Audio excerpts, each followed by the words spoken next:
team news for tomorrow night? Granit is still not ready.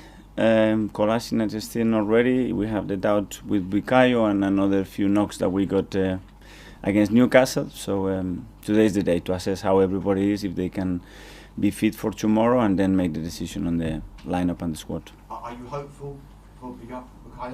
I am hopeful, but we don't know. Obviously, it's a really short turnaround, and the player has to be comfortable playing with a little injury, and let's see how it is today in training.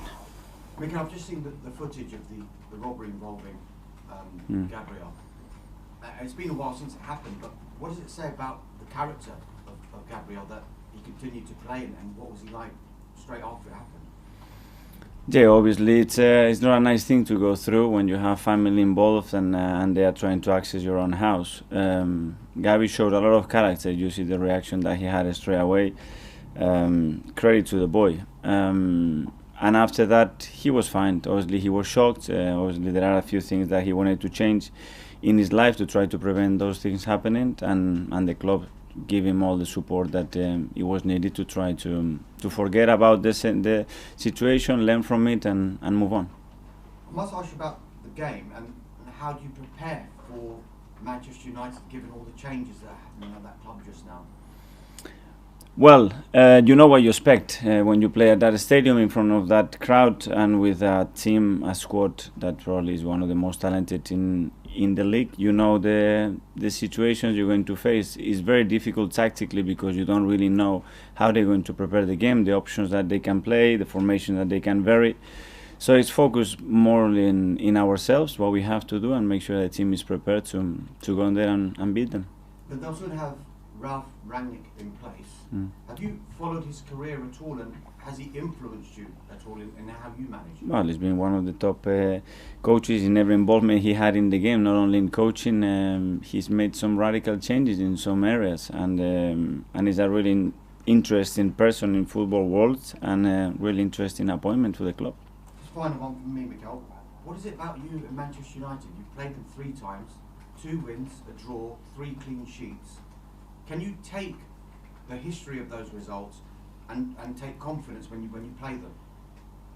Well, the confidence is that we have to prepare the matches to win, and then we have to first of all respect the opponent that we're going to have in front of us, but at the end go with the mindset, with the confidence and the desire to go and win the game and have that belief straight away. Thank you. Thanks, Damish. George from BBC. Mikel, hello. Did you watch the Manchester United-Chelsea game on Sunday? Do you expect them to be as defensive? Surely they won't be that defensive as they were against Chelsea at home, will they? I don't know. Obviously, there are different games. You play in Chelsea away, and they had phases in the game. I don't think they were that defensive for the whole game. I think sometimes you want to do something against Chelsea with their ability, and you cannot do it because of the quality they have and the solution that they can find to every problem that you try to create to them. And I expect a very lively atmosphere and a team that really wants to come out. Are you expecting Cristiano Ronaldo to start tomorrow? I don't know. That's a manager's decision.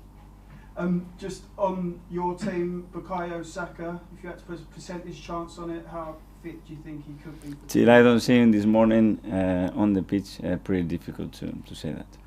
What do you know about Ralf Rangnick? Have you ever, you know a lot of people in football, have you ever watched one of his training sessions? Have you ever spoke to him personally? Have you ever met him before? What do you know about him? I know people that has worked with him. I know people that has followed him a lot, and obviously we've done our research as well, obviously. And yes, a very extremely well-known person for what he's done in the game and what he wants to continue doing in the game. And if you win at Old Trafford tomorrow, that sends a statement that top 4 is really on for your team, isn't it, this season? When you win a bigger stadium and the form that we are at the moment, it gives more confidence. And another important game, but this is a long run. Thanks, Joy. Thank you.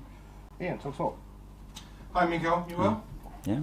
Are you worried about the form of Aubameyang, especially away from home?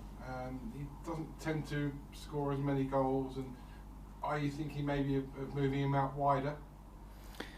Well, the form of Oba is always going to be related to the goals that he scores. He's doing many other things apart of scoring goals, but obviously we need that contribution because his goals are critical for our success, and that's been shown the last few years when he's able to do that, and that has to be his aim, to continue to do all the things that he's doing, and then in the right moments put the ball in the net. Hi, Michael. I just wondered, what have you learnt about yourself in the last 10 days or so, and what are you hoping to learn from Ralph Rangnick? Yeah, good question. I think there's a lot happened in the last week to 10 days, and I've had to certainly adapt and take on a new challenge and different kind of skill sets, if you like, and things maybe out my comfort zone that I've never had to kind of tackle before. So I've kind of enjoyed seeing how I've coped with that at times, and you don't know until you're kind of in this situation. You know, sometimes you got to learn on the job, and that's been the case. But I have to say, for the most part of it, I've enjoyed it. And just in terms of Ralph Rangnick, we're expecting that he could be in the stands at Old Trafford tomorrow night. What's the latest from your perspective? Literally, I haven't really got anything to update you on apart from the process of the work permit and visa is ongoing and going through now as we speak. And I'm in this position as I was for Villarreal and Chelsea of getting the boys ready for the game tomorrow night. Simon Stone. Michael, have you spoken to Ralph at all? No, Simon. It's pretty much as was as I've just said there about the both games that we've already been through. Because of the process and the work permit, we haven't been able to. So we've carried on as we have done. It's worked well for the last two games, and hopefully it works well for tomorrow. I mean, you obviously at the weekend made big decisions about Ronaldo. I just wonder what that responsibility is like for you, knowing that the guy who's coming in is around. No, I think them type of decisions get blown up really a lot bigger than they probably are when you kind of inside the team or the club. You know, decisions are made for a lot of different reasons, and of course, it's certain ones get bigger news than others. But you know that's how it was. I didn't see it as being a major decision. It certainly wasn't within the camp or within the group. So you know, we all got on really well. The game went well to an extent, and it wasn't a drama at all. Michael Gray. Hi, Michael. Hi, mate. Michael, you talk about Ralph coming in and you're willing to learn new things. I think you said, 7 days ago or something, that you had your own philosophy and your own ideas. Are you willing to learn moving forward under Ralph's coaching? Mick, I think you always have your own ideas, whether it being a player. Certainly players have got their own ideas, and as a coach or manager, whatever it may be, I think as an individual, there's certain things you prefer or certain things that come natural to you. I'm always prepared to learn. I've obviously learned an awful lot this week and learned on the job, if you like, but there is the kind of the backup as I've been pretty close to and seen what goes on close hand over recent years. So it's been a bit of a step, but not as much as maybe people think. Andy Mitten. Hi, Michael. Andy, you okay? Yeah. Can I ask you about Fred? He's had a couple of decent games when you've been in charge. Has his role changed? What's your relationship like with him? You've obviously been coaching with him. You know that position very well. What does he bring? Where can he improve? You know, his first choice central midfielder for Brazil. And how do you see his game at the moment?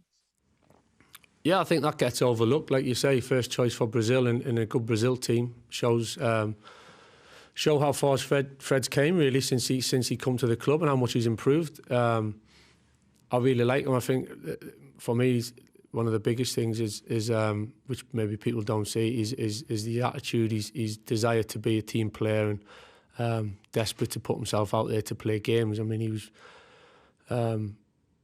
probably he twisted his ankle against Villarreal in the first half, which would have seen a lot of players come off. And at half time, for those who have done that, to come out in the second half when it's stiff and swollen and sore, it's not always easy to carry on. But he got through that, and he bounced into the game, and there was no way he was going to miss the next game. And I think that, you know, that mentality is infectious, and you know, I'm all for that. So I think he's obviously improved an awful lot. Fred, he brings a great energy to the team, and